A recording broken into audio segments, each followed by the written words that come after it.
она што му го ветивне на граѓаните од населбата Трибагреми, почнавме да го реализираме. Го тампониравме главниот пат што води до Трибагреми, понатаму организиравме превоз за учениците за одот на училиште во основното училиште Добро Јовановски. Понатаму ја појачавме електричната енергија со воведувањето на таа трафостаница што беше ветена и од премиерот. Оштетување што имаше на водоводната мрежа се отстранија тие дефекти и индиректно се подобри водоснабдувањето на овој дел на градот. Во овој момент тоа има задоволителни резултати, а исто така во постапка и легализацијата на бесправно изградените објекти на овој дел од градот. Во Трибагреми живеат околу 200 семејства, така да постапката е отпочната, а исто да напоменам дека и со личните документи, оние што немаат лични документи, почната и таа процедура за да не остане граѓанин да не поседува лични документи за идентификација. Немојте друг пат да купувате без документација места за правење куќи. Тоа мора да биде регуларно, преку адвокат, преку нотар заверени тие документи. Инаку нема да можете никогаш да ги легализирате.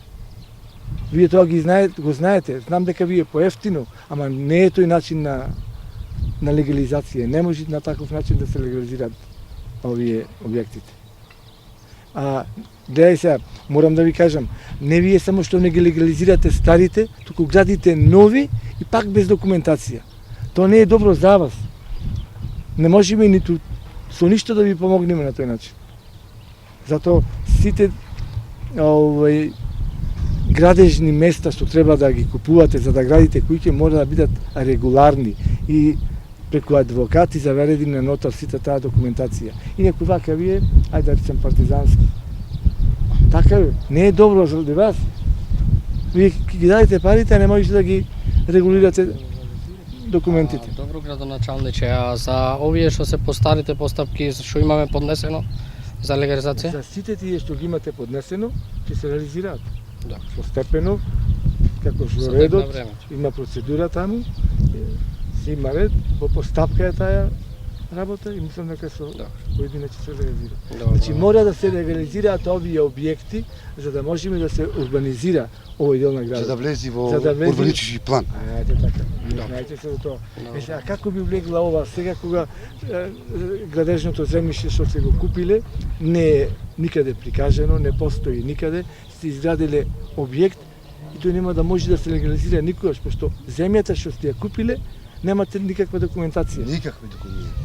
Никак. Тука е лошото. Затоа треба да прашате, имате правен совет. Тука уште не се ви потенцирам, тука е советникот за секоја правна помош што ви е потребна, преку него во општината ќе ја добијате од нашите правници што работат таму. До сега нема муавет, нема збор. Добро е се. Сега чекаме уште канализација, вода, да се направи пато, да дојме до некој ниво, како што треба, легално. Добро е, со струјата е добро, меѓутоа овие 6 стубови овдека ги бараме да се постава за улично светло вамо горе. Од наша страна. А па сега од нивна страна како вода план, тоа е нивно право.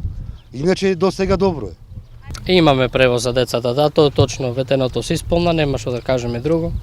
Сето е исполнето. Благодарение на градоначалникот, благодарение на цела управа. Ето тоа нема што да кажеме, сето е си во ред, сето е добро.